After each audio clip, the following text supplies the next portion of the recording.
अन्य क्षेत्र में किया गया पाप, अन्य क्षेत्र किसको कहेंगे? जो तीर्थ नहीं है उसको अन्य क्षेत्र कहते हैं। जो हमारे शहर हैं जहां हम लोग रहते हैं वो सब अन्य क्षेत्र हैं।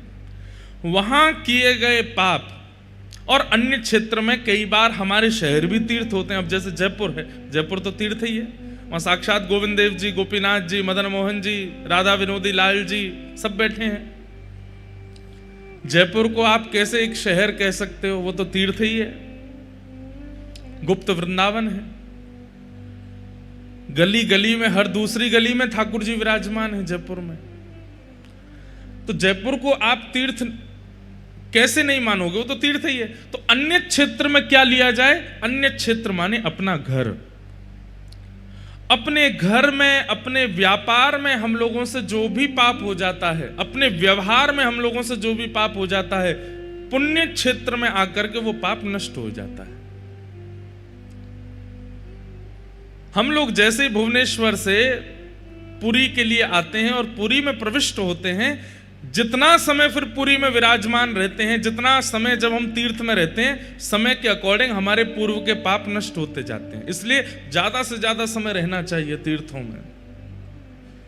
लेकिन तीर्थ क्षेत्रे कृतम पापम वज्रलेपो भविष्यति, अगर किसी व्यक्ति ने तीर्थ क्षेत्र में पाप कर दिया तो कहते हैं उसका पाप पत्थर के समान हो जाए, उसको कोई नहीं मिटा सकता। पर देवताओं ने जाकर के भगवान से प्रार्थना की कि ये कलयुगी जीव है नाथ, ये अन्य क्षेत्र में पाप करेंगे, तीर्थ में नहीं करेंगे, ऐसा बिल्कुल विचार मत कीजिए। ये तीर्थ में भी पाप करेंगे, और तीर्थ में अगर इन लोगों से पाप हो गया तो नाथ ये कहां जाएंगे? इनका उद्धार कैसे होगा? तब फिर शास्त्रों में एक और आज्ञा कर दी। बोले क्या? बोले तीर्थ क्षेत्रे कृतम पापम सिंधु तीरे विनश्यति। समुद्र के तट पर अगर चला जाए व्यक्ति, समुद्र नारायण भगवान का दर्शन कर ले, तो तीर्थ में किए गए पाप भी समुद्र दर्शन से नष्ट हो जाते हैं।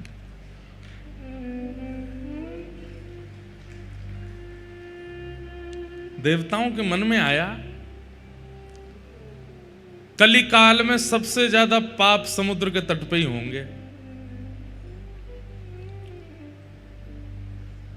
खा रहे हैं, पी रहे हैं, नाच रहे हैं, उल्टे सीधे काम कर रहे हैं, पड़े हैं समुद्र के तट पर। बोले जब समुद्र के तट पर ही पाप हो रहे होंगे, फिर कहां जाएंगे ये लोग?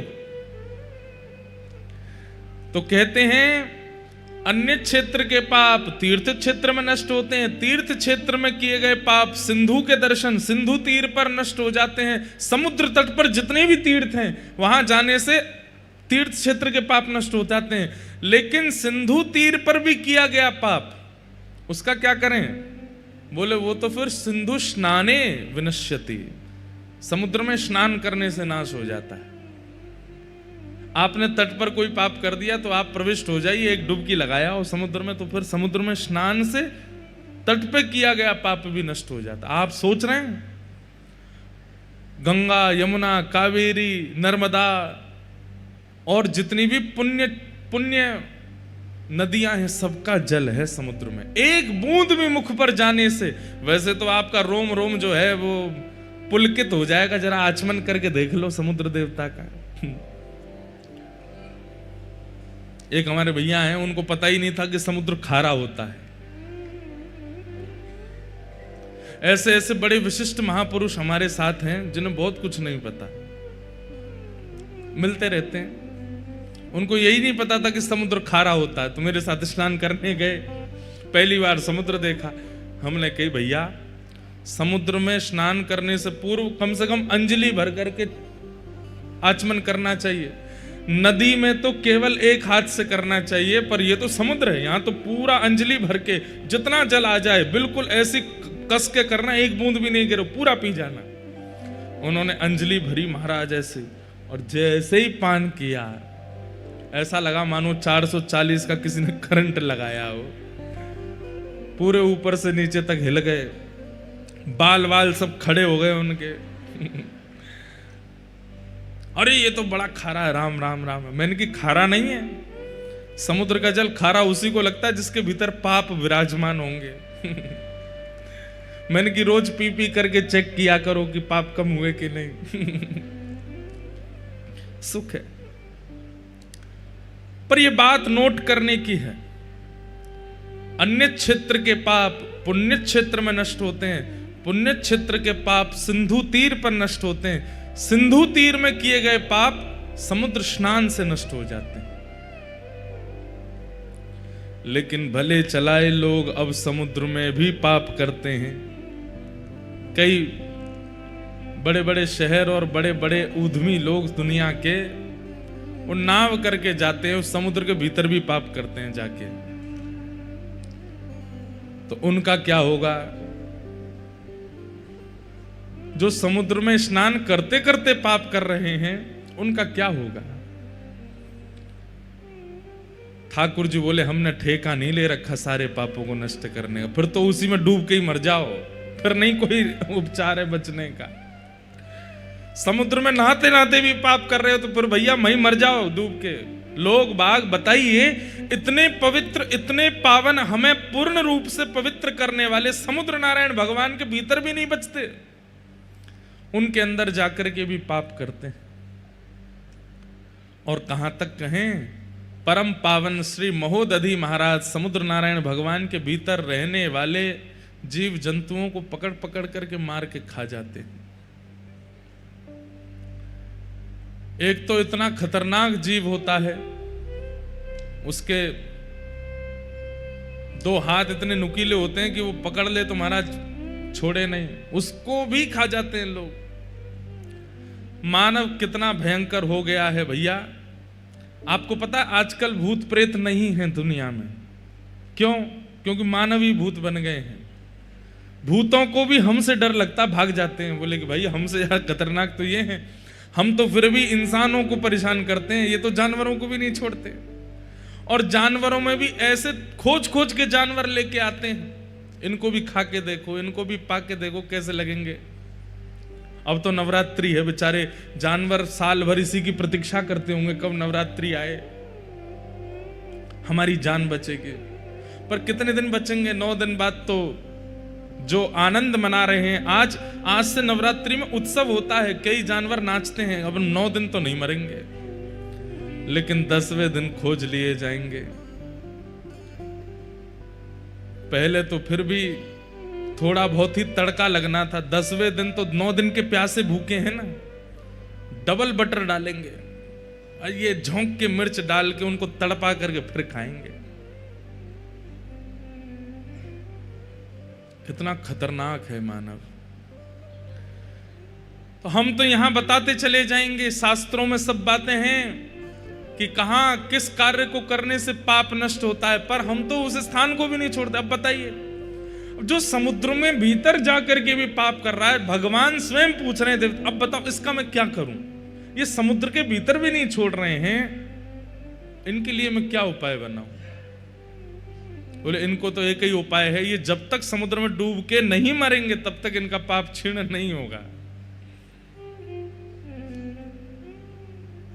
बहुत बड़ी कृपा है हम लोगों पर, हमें पुण्य क्षेत्र भी मिल गया जगन्नाथपुरी। और पुण्य क्षेत्र भी सतयुग का नहीं है, त्रेता का नहीं है, द्वापर का नहीं है, कलयुग का पुण्य क्षेत्र है। एक बात हम आपसे बहुत स्पष्ट कह दें, इसमें आप अतिशयोक्ति मत समझिएगा। बद्रीनाथ हमें जाना चाहिए, लेकिन अवसर मिले तो जाओ। द्वारिका हमें जाना चाहिए, पर अवसर मिले तो जाओ।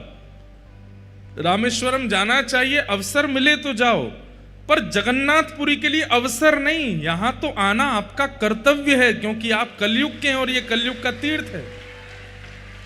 यहां के लिए आपको अवसर नहीं ढूंढना है, यहां के लिए आपको बहाना मौका नहीं ढूंढना है, यहां तो आपका आना कर्तव्य है, क्योंकि हम कलयुग के जीव हैं। यहां नहीं आएंगे तो निश्चित ही हमारा कर्तव्य नष्ट होगा। यहां आना तो हमारा दायित्व है, हमारी जिम्मेवारी है।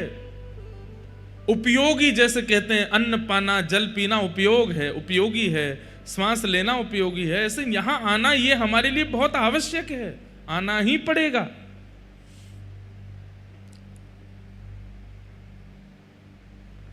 तो कितनी बड़ी कृपा है महाप्रभु जगन्नाथ जी की कि पुण्य क्षेत्र भी मिल गया, और पुण्य क्षेत्र भी कलयुग का पुण्य क्षेत्र, उसमें भी फिर सिंधु तीर भी मिल गया, समुद्र का तट भी मिल गया, और तीसरा समुद्र स्नान करने का अवसर भी मिल गया, चौथा महाप्रसाद सेवन का अवसर भी मिल गया, पांचवा श्रीमद् भागवत और श्री जगन्नाथ रस कथा सुनने का भी अवसर मिल गया, छठवा पितृपक्ष की तिथियां मिल गई, सातवां नवरात्रि की तिथियां मिल गई, आठवां ठाकुर जी के मंगल उत्सव मनाने का अवसर मिल गया, नौवां मंगल प्रभात फेरी करने का अवसर मिल गया, और 10वां महाप्रभु जगन्नाथ जी के नेत्र उत्सव करने का अवसर मिल गया, नेत्रों से देखने का अवसर मिल गया। महाप्रभु जगन्नाथ जी जब श्री मंदिर से आते हैं रथ यात्रा के लिए, उस उत्सव को नेत्र उत्सव कहा जाता है। क्या कहते हैं? नेत्र उत्सव, क्योंकि 15 दिन बाद महाप्रभु जगन्नाथ जी का दर्शन होता है, उसको नेत्र उत्सव कहते हैं। कितनी कृपा है ठाकुर जी की। इन सब कृपाओं पर अगर आपका ध्यान नहीं जा रहा है तो ये आपका दुर्भाग्य है। बड़ी कृपा है ठाकुर जी की। ठाकुर जी ने सब ब्रजवासियों को ले जाकर के गोवर्धन पूजा कराई है। गोवर्धन पुजवायो।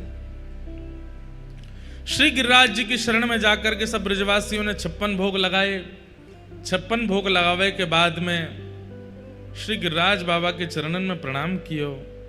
4 भुजा वाले श्री गोवर्धन नाथ प्रकट हो गए। बोलो गोवर्धन नाथ की। श्री गोवर्धन नाथ 4 भुजा धारण करके प्रकट हो गए। ब्रजवासी सब आनंदित है गए। अरे देवता प्रकट है गयो, देवता प्रकट है गयो, चलो। और सब ब्रजवासियों ने जाकर के अपने अपने 56 भोग श्री गिरिराज बाबा को अर्पित किए, पूजा करी। इंद्र को कोप आया और क्रोध के कारण इंद्र ने मेघमालाओं को आज्ञा कर दी, जाओ जाकर के पूरे ब्रजमंडल पर इतनी वर्षा करो कि व्रज डूब जाए। बंधुओं एक बात हमारी सुनिएगा,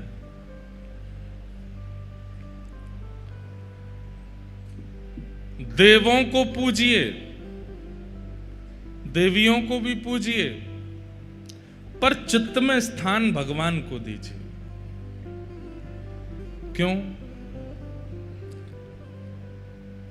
उचित पूजा ना करने पर, उचित नियम ना करने पर देवी देवता नाराज हो जाते हैं, ऐसा हमने सुना। आपने अगर क्रम से नहीं किया, नियम से नहीं किया, उचित पूर्वक नहीं किया, कहीं भी कोई कमी छोड़ दी, पुष्प अच्छे वाले नहीं चढ़ाए, दिया नहीं जलाया, देसी घी से ये नहीं किया, वो नहीं किया, तो कहते हैं आपके देवता इष्ट नाराज हो गए। महाप्रभु जगन्नाथ जी नाराज नहीं होते। ठाकुर जी केवल एक ही क्रिया से नाराज होते हैं। क्या? उनके भक्तों का अपमान मत करो, बस। उनकी सेवा में चूक हो जाए कोई दिक्कत नहीं, उनके प्रसाद में चूक हो जाए कोई दिक्कत नहीं, उनके श्रृंगार में चूक हो जाए कोई दिक्कत नहीं, पर कहीं अगर आपने उनके वैष्णव भक्तों की सेवा में चूक कर दी तो वो नाराज होते हैं। लेकिन देवी देवता वो तो अपनी सेवा से ही नाराज रहते हैं, इससे नाराज हो। अब इंद्र ने क्या किया? ब्रजवासी जो हजारों वर्षों से इंद्र की पूजा करते आ रहे थे, उन ब्रजवासियों ने एक बार इंद्र की पूजा ना करके नारायण की पूजा कर दी, नाराज हो गया इंद्र। ऐसे तो मानवों का स्वभाव होता है। तुम मुझे ही पूछो, तुम मुझसे ही मिलो, मेरी ही सुनो, मुझसे ही बात करो, मेरे अलावा किसी को देखना नहीं, ये मानवों का स्वभाव होता है। और किसी से बात भी कर ली तो मानव नाराज हो जाता है। ठाकुर जी ऐसे थोड़े हैं। अब आप जगन्नाथ मंदिर जाते हैं, जगन्नाथ मंदिर कितने सारे देवी देवता हैं। महाप्रभु जगन्नाथ जी मध्य में बैठे, पर चारों तरफ सब देवी देवता विराज रहे हैं। आप किसी अन्य देवी का दर्शन करने के लिए बाहर जाओ, देवता का, तो महाप्रभु जी नाराज होते हैं? नहीं होते। बल्कि उन्होंने तो नियम बना रखा है कि मेरे बाद इनको भी देखना पड़ेगा, इनको भी पूजना पड़ेगा, इनको भी पूजना पड़ेगा, ये सब राजी रहेंगे तभी मैं राजी रहूंगा।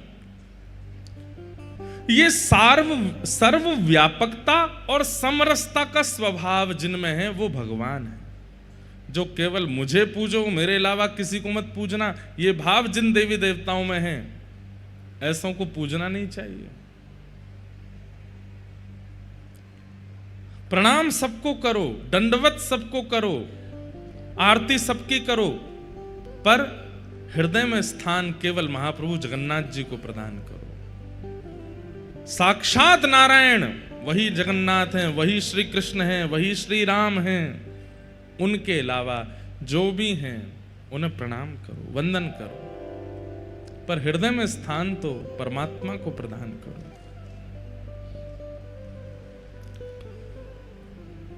इंद्र ने कोप में भर करके मेघमालाओं को आज्ञा कर दी और कह दिया इतनी वर्षा करो कि पूरा ब्रज डूब जाए।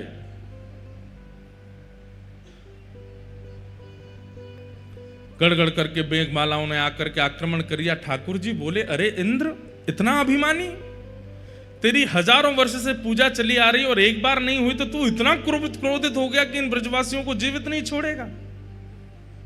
तू कर ले अपने मन की, मैं भी दिखाता हूं कि मैं कौन हूं। आप ये विचार करिए कि ठाकुर जी ऐसी मानवीय लीला कर रहे हैं कि देवराज इंद्र भी नहीं पहचान पा रहे हैं कि ये परमात्मा है। ऐसी मानवीय लीला कर रहे हैं। मेघमालाओं ने आकर के जैसे ब्रजमंडल पर आक्रमण किया, ब्रजवासी दौड़ने लगे, त्राहिमाम चिल्लाने लगे, कहने लगे हम तो पहले ही मना कर रहे थे कि इंद्र पूजा बंद मत करो, नाराज हो जाएगो, लेकिन यहां लाला की बात में आकर के हमने इंद्र पूजा बंद कर दी, अब हमारा पूरा ब्रजमंडल डूब जाएगा। ठाकुर जी बोले, भैया जिनकी शरण में आए हो उन पे भरोसा रखो, उन पे विश्वास करो, वो रक्षा करेंगे, लेकिन ऐसे में कौन सुने। तब ठाकुर जी ने ही कृपा करके श्री गिरिराज बाबा को प्रणाम कियो और प्रणाम करके जैसे ही एक तरफ से अधर किए श्री गिरिराज जी, 7 कोस लंबे चौड़े गिरिराज पर्वत को 7 बरस के ठाकुर जी ने अपने बाम हस्त की कन्नी उंगली के नख पर धारण कर लियो। बोल गिरवरधारी गोपाल की। 7 कोस लंबे चौड़े 7 बरस के ठाकुर जी 7 दिन 7 रात्रि पर्यंत ठाकुर जी ने धारण करके रखा। जैसे ही श्री गिरिराज जी को अपनी बाम हस्त की कन्नी उंगली के नख पर धारण किया, सब ब्रजवासियों ने देखा, अरे लाला ने पहाड़ उठा लियो, अरे लाला ने पत्थर उठा लियो, अरे लाला ने पहाड़ उठा लियो, गिरिराज जी उठा लिए। सब ब्रजवासी दौड़े और भीतर जाकर के सब खड़े हो गए। गिरिराज जी कभी इधर जावे कभी उधर जावे, सब ब्रजवासी अपनी अपनी छड़ी लगा करके खड़े हो गए नीचे। नख पे धार लियो गिरिराज नाम गिरधारी पायो है। नख पे धार लियो गिरिराज नाम गिरधारी पायो है। नख पे धार लियो गिरिराज नाम गिरधारी पायो है। नख पे धार लियो गिरिराज नाम गिरधारी पायो है। धारी पायो है नाम गिरधारी पायो है। गिरधारी पायो है नाम गिरधारी पायो है। ओ धारी पायो है नाम गिरधारी पायो है। धारी पायो है नाम गिरधारी पायो है। ओ नख पे धार लियो गिरिराज नाम गिरधारी पायो है। नख पे धार लियो गिरिराज नाम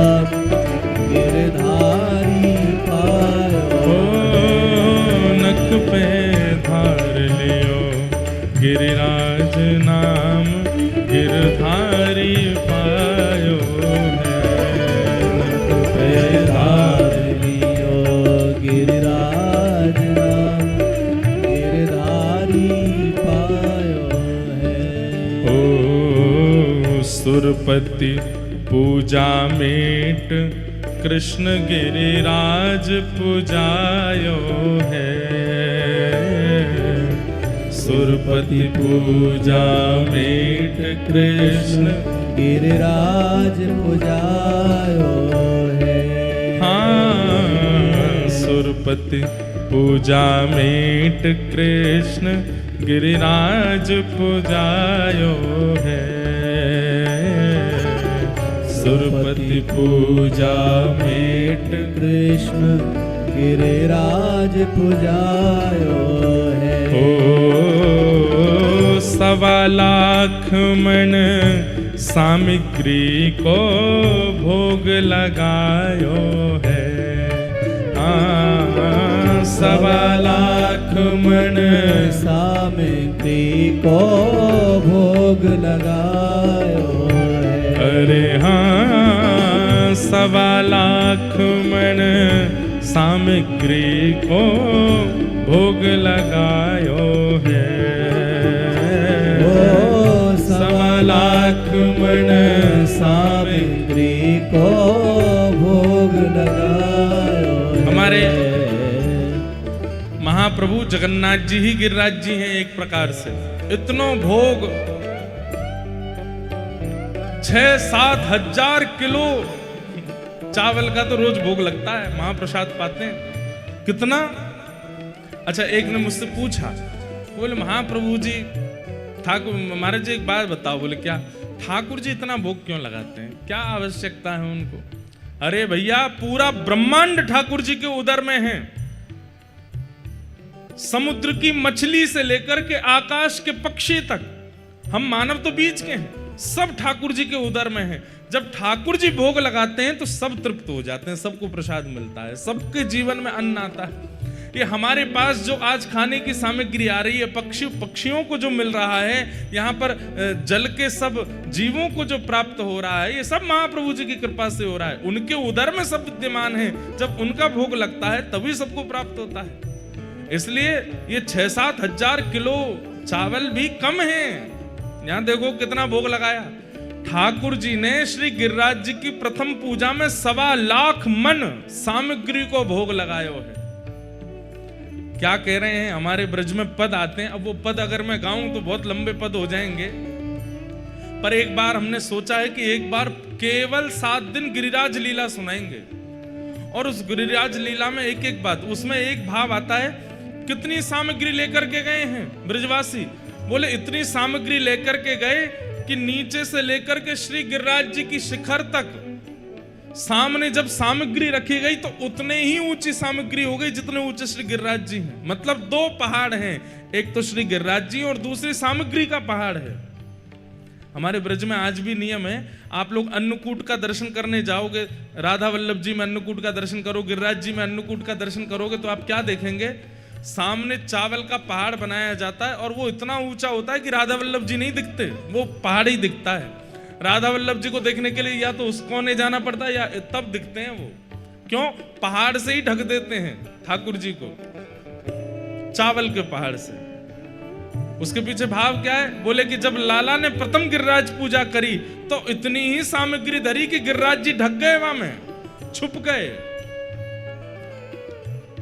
ऐसा भोग लगाया ठाकुर जी को 1.25 लाख मन।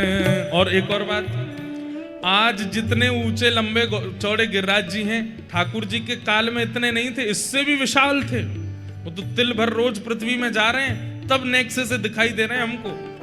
जब ठाकुर जी ने गिरिराज जी उठाया था तो कहते हैं 7 कोस लंबे, 7 कोस चौड़े और 7 कोस ऊंचे श्री गिरिराज जी हैं। जब ठाकुर जी ने नख पे धारण किए तो सोचो सामग्री कितनी है। 1.25 लाख मन सामग्री को भोग लगायो है। हाँ, 1.25 लाख मन सामग्री को भोग लगायो। हाँ, नख पे धार लियो गिरिराज नाम, गिरधारी पायो है। नख पे धार लियो गिरिराज नाम, गिरधारी पायो है।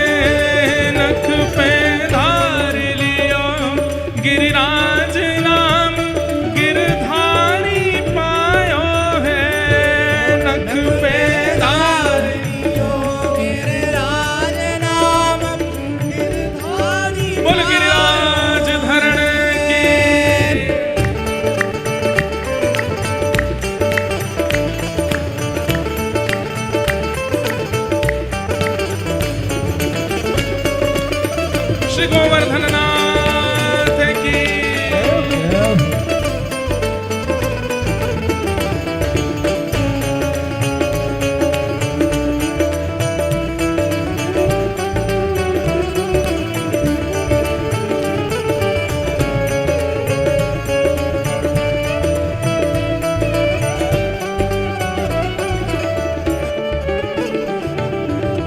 बड़ी स्वर्ग में खबर क्रोध सुरपति को छायो है। बड़ी स्वर्ग में खबर क्रोध सुरपति को छायो बड़ी स्वर्ग में खबर क्रोध सुरपति को जायो है।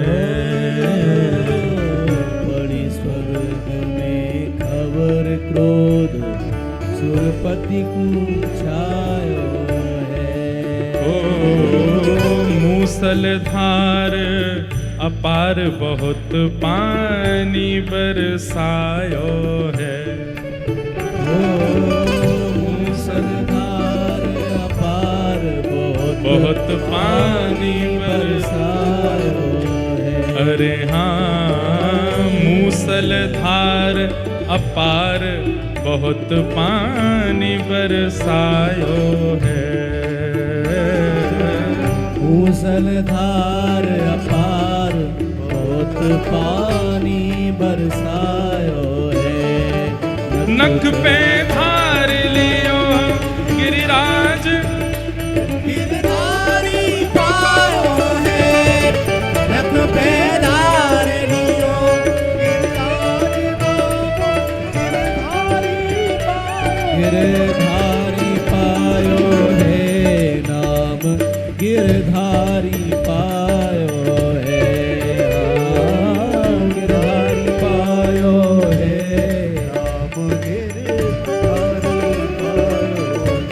ओ नख पे धार लियो गिरराज नाम गिरधारी पायो है। नख पे धार लियो गिरिराज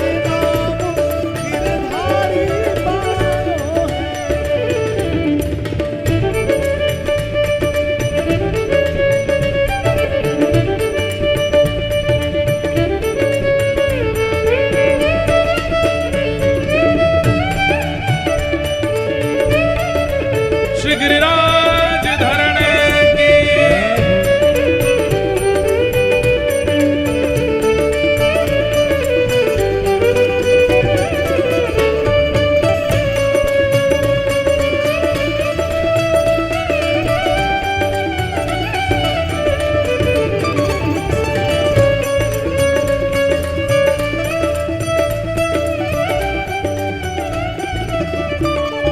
और पड़ी न ब्रज में बूंद इंद्र देखत घबरायो है। पड़ी न ब्रज में बूंद इंद्र देखत घबरायो है। जिन वर्षाओं से प्रलयकालीन समुद्र को प्रकट किया जाता है वो सांबर्तक ऋतु गई हैं ब्रज पर वर्षा करने के लिए, लेकिन इंद्र ने जब देखा तो क्या पाया, एक बूंद भी नहीं गई है ब्रज में। पड़ी न ब्रज में बूंद देख इंद्र ही घबरायो है।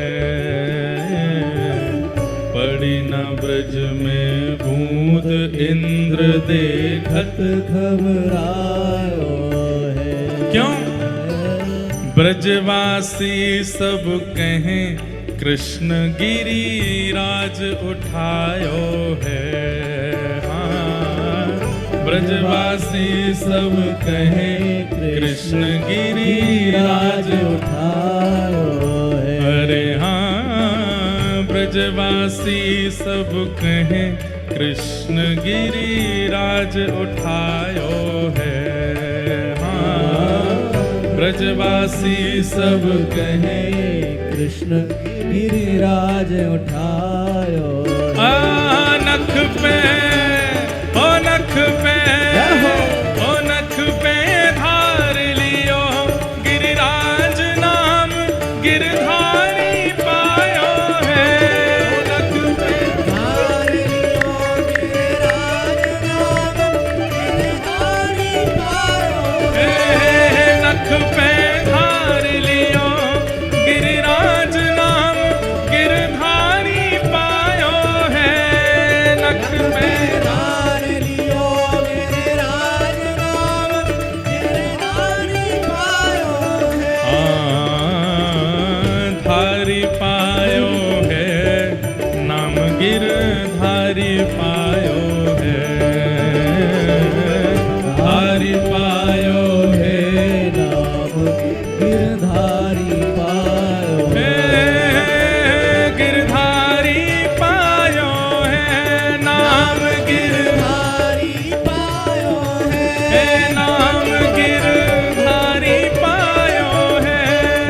धन धन श्री व्रज चंद्र इंद्र को मान घटायो है।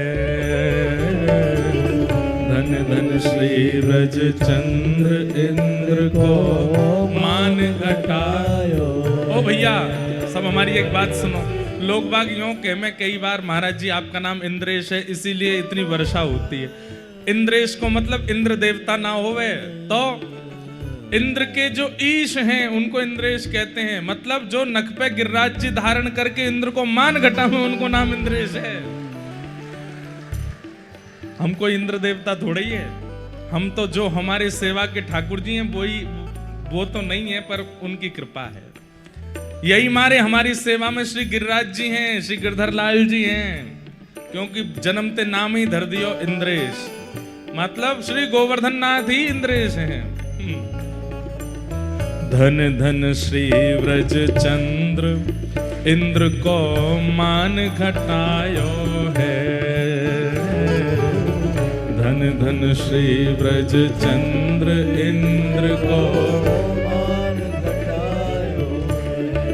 हाँ घासी राम गोवर्धन वारो हरि यश गायो है। हाँ घासी राम गोवर्धन वारो हरि यश गायो। अरे हाँ घासी राम गोवर्धन वारो हरि यश गायो है। घासी राम ये हमारे ब्रज के रसिया के बड़े अच्छे मार्मिक विद्वान हैं। घासी राम जी थे पहले, अब हैं कि नहीं पता नहीं। इन्होंने बड़े पद गाए हैं श्री गिरिराज जी के। लग रही आस करूं ब्रजवास तलहटी गोवर्धन की मैं, ये पद भी इन्हीं का ही है। गिरिराज वास में पाऊं ब्रज तज कहीं अनत न जाऊं, ये पद भी इन्हीं का ही है। ऐसे श्री घासी राम जी इन्होंने गिरिराज लीला के बड़े पद गाए। घासी राम गोवर्धन वारो हरि जस गायो है। हाँ घासी राम गोवर्धन वारो हरि जस गायो। अरे नख पे धार लियो गिरिराज नाम गिरधारी पायो है। नख पे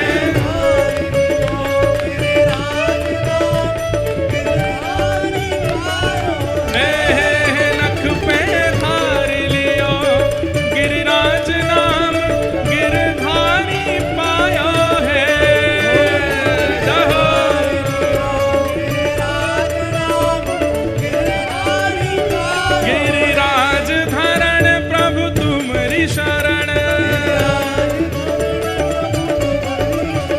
गिरिराज धरण प्रभु तुम्हारी शरण, रखो लाज हमारी गोवर्धन। ओ गिरिराज धरण प्रभु तुम्हारी शरण, गिरिराज धरण प्रभु तुम्हारी शरण।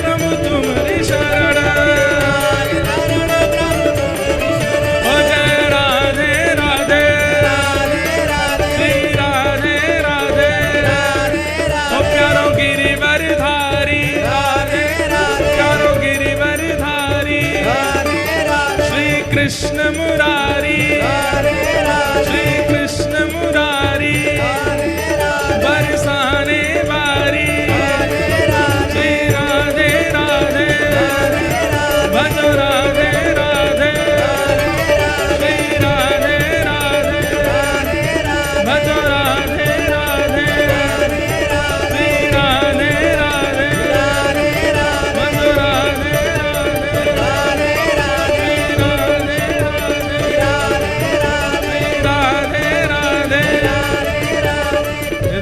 साक्षात ठाकुर जी आए हैं।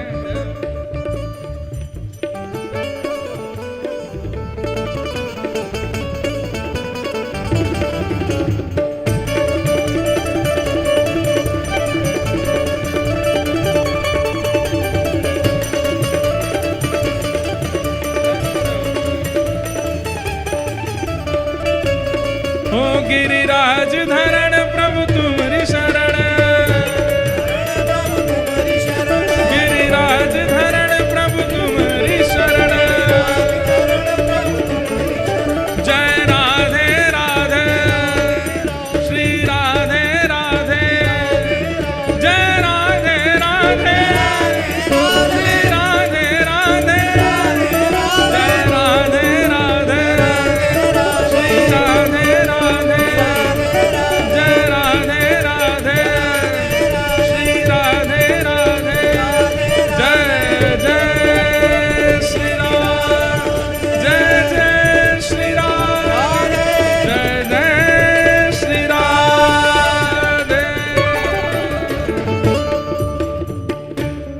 बोल गिरिराज धरण की, जय श्री जगन्नाथ महाप्रभु की। जय।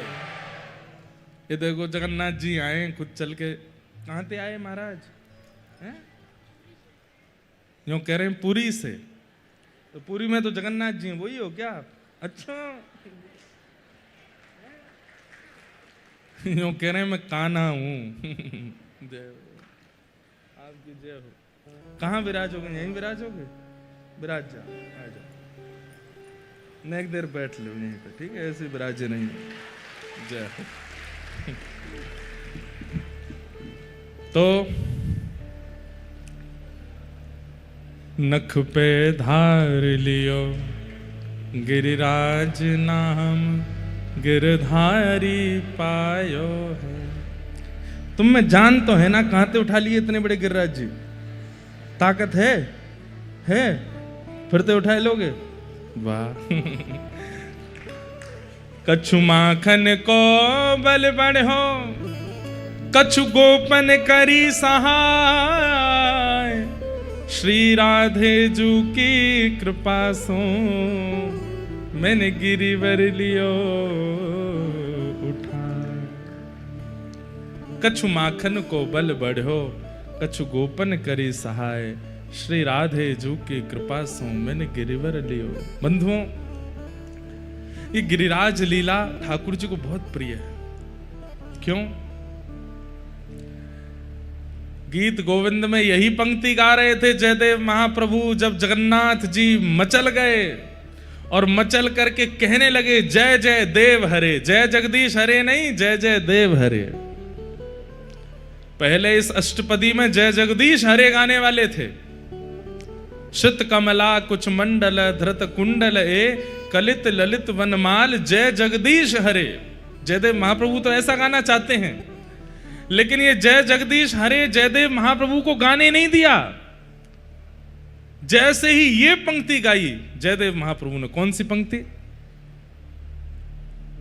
अभिनव जलधार सुंदर धृत मंदर, धृत मंदर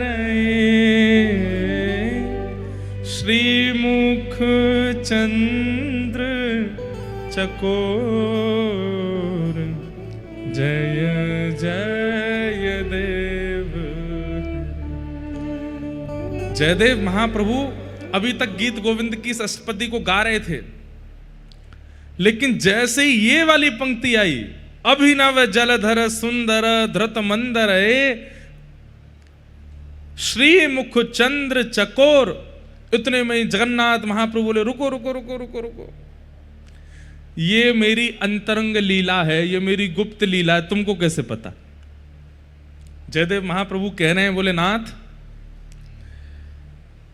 इतने बड़े ब्रह्मांड में शंकराचार्य आपको पहचान जाते हैं, बड़े बड़े रामानंदाचार्य, रामानुजाचार्य, माधवाचार्य, श्री चैतन्य महाप्रभु, गौड़िया वैष्णवाचार्य, ये सब आपको पहचान जाते हैं, और देवताओं का राजा इंद्र नहीं पहचान पाया आपको?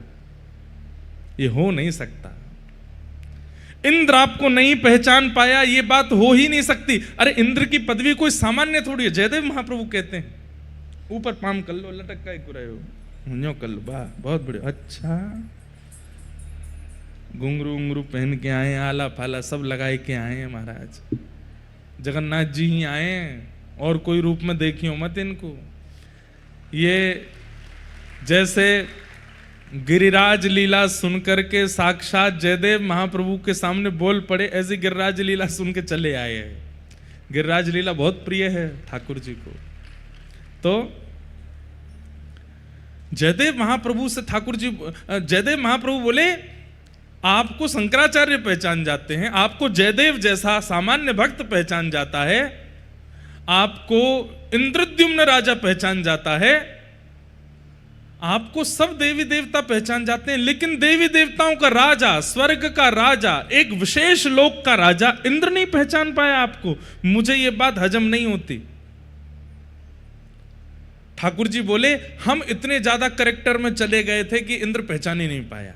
हम ऐसी मानव लीला कर रहे थे कि इंद्र को पता ही नहीं चला। जयदेव महाप्रभु बोले ये बातें कहीं और बनाइएगा, आपको सब पहचानते हैं। गोपियां गोपी गीत में क्या कहती हैं? वे गोपियां जो व्रज की गोबर थापने वाली गोपियां, जो केवल चौका बर्तन करती हैं, ना कहीं पढ़ने लिखने जाती, केवल जमुना जल भर के लाती हैं, रोटी आदि बनाए करके प्रेम से, सामान्य सी वो सीधी साधी गोपियां, वो गोपी गीत में क्या कहती हैं? न खलु गोपिका नंदनो भवान अखिल देना अंतरात्म दृष्टि वेखन सार्थितो विश्वगुप्त सखउदेवान सात्वतां कुले। जयदेव महाप्रभु कहते हैं वो गोपियां, सामान्य सी सीधी सादी गोपियां, जिन्होंने वेद का दर्शन नहीं किया, जिन्होंने शास्त्रों का दर्शन नहीं किया, वे गोपियां आपके सामने खड़े होकर के गोपी गीत में कहती हैं हम जानती हैं कि तुम नंद के लाला नहीं हो, हम जानती हैं तुम यशोदा के लाला नहीं हो। ठाकुर जी बोले हम बे, मैं तो देवकी को लाला हूं। बोले सुनो बात मत बनाओ, तुम देवकी के लाला भी नहीं हो, तो फिर मैं कौन हूं? बोले अखिल देही नाम अंतरात्म दृक्, पूरे ब्रह्मांड में सर्व जीवात्मा के चित्त में निवास करने वाले साक्षात जगन्नाथ आप हो, हम जानते हैं। आप साक्षात परमात्मा हो, हम ये बात जानते हैं, हम इसे जानते हैं।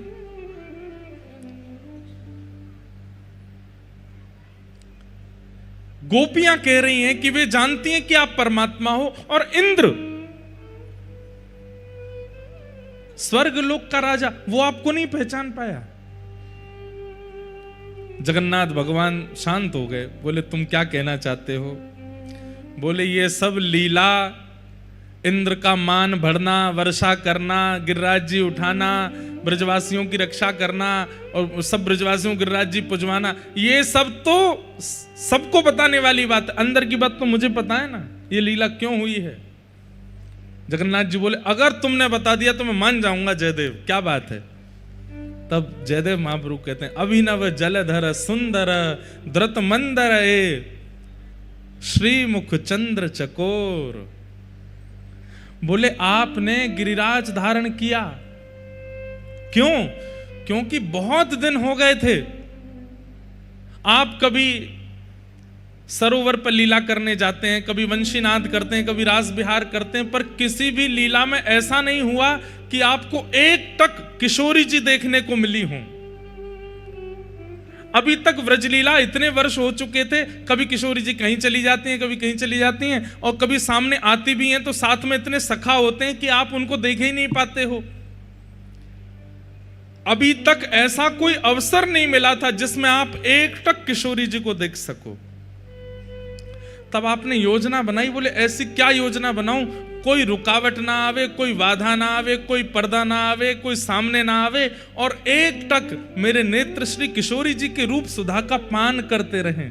तब आपने गिरिराज धरण लीला की संरचना की।